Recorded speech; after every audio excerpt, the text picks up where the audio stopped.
नमस्कार दोस्तों, स्वागत है आपका प्रयागराज स्टूडेंट चैनल पर। आज की डिक्टेशन लिखने के लिए तैयार हो जाइए। Ready, start. हम सभी रोज़ाना अखबारों में किसी न किसी बड़ी समस्या के बारे में पढ़ते हैं, जिससे समाज के एक बड़े हिस्से या पूरी मानव जाति को गंभीर पीड़ा झेलनी पड़ती है।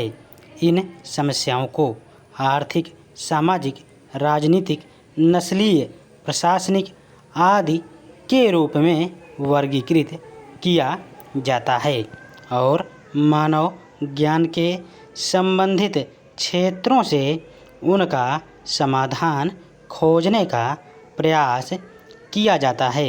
औद्योगिक या कृषि श्रमिकों के साथ अन्यायपूर्ण व्यवहार, विचाराधीन कैदियों के साथ अनुचित व्यवहार, महिलाओं के साथ दुर्व्यवहार, नस्लीय पूर्वाग्रहों या जातिवाद के कारण अमानवीय व्यवहार, बंधुआ मजदूरी और घोर गरीबी लंबी सूची में सबसे ऊपर की समस्याएं हैं, जो कि हथियारों की दौड़ की समस्या है, जो मानव जाति के अस्तित्व को खतरे में डालती है। आर्थिक और सामाजिक सुधार, कूटनीतिक बातचीत, राजनीतिक घोषणाएं और कानूनी अधिनियम कुछ ऐसे उपाय हैं जो इन और अन्य समस्याओं को हल करने के लिए वर्षों से अपनाए गए हैं। यहाँ तक कि संयुक्त राष्ट्र जैसी प्रतिष्ठित संस्था ने भी अपने विभिन्न अंगों के माध्यम से इनमें से कुछ समस्याओं का समाधान किया है। हालांकि इन सभी विभिन्न प्रयासों से कुछ परिणाम मिले हैं, लेकिन मूल समस्याएं अनसुलझी हैं और उनके समाधान के लिए कोई संतोषजनक और अस्थायी समाधान नहीं है। लोग आमतौर पर रचनात्मक बुद्धि, वैज्ञानिक विकास, साहस और सुखों से भरे जीवन पर जोर देते हैं, लेकिन आमतौर पर यह भूल जाते हैं कि यदि कोई अच्छा उद्देश्य नहीं है तो विज्ञान और बुद्धि का उपयोग पारस्परिक विनाश के साधनों को बढ़ावा देने के लिए किया जा सकता है। सद्भावना के बिना सम्मेलन कलह में समाप्त हो जाते हैं। सभाएं कुछ हासिल नहीं कर पाती हैं। संकल्प केवल कागज के टुकड़े समझे जाते हैं।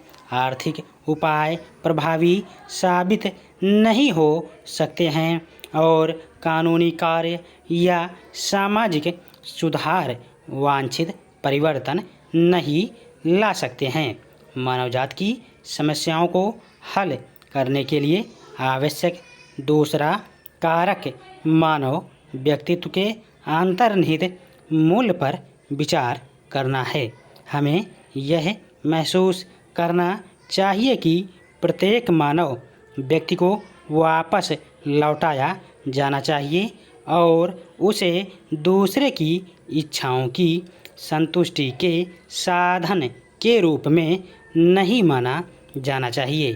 किसी अन्य व्यक्ति के लाभ के लिए भौतिक वस्तुओं और संपत्ति या मशीनों और उपकरणों के स्तर तक किसी को भी अपमानित नहीं किया जाना चाहिए, बल्कि एक व्यक्ति के रूप में माना जाना चाहिए। यदि हर प्राणी को सम्मान देने का यह सिद्धांत हमारे दैनिक जीवन में लागू किया जाता है तो कोई गुलामी नहीं होगी, कोई बंधुआ मजदूरी नहीं होगी, श्रमिक वर्ग का शोषण नहीं होगा, कोई गरीबी नहीं होगी, एक दूसरे का दुर्व्यवहार नहीं होगा।